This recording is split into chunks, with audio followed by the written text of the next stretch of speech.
Hi and hello. A pleasant day to my future employers.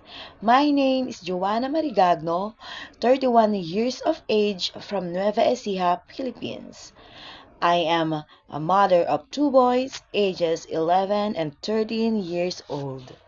My work experience was being an all-around nanny for 7 years in Malaysia, serving 5 members of the family. My main duties and responsibilities are taking good care of the kids. I am the one securing safety all day long, especially when the parents at work. I am the one who's feeding them, give them bath, sleep them at night, read a bad stories, and play with them when I have a vacant time.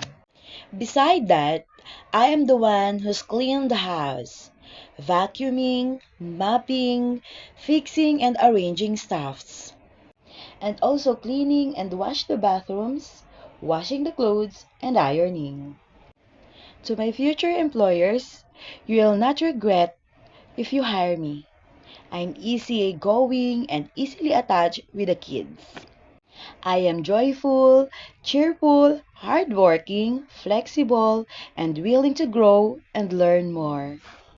Mom and sir, please hire me and I assure you that I will love and take good care of your kids and the whole family as my home.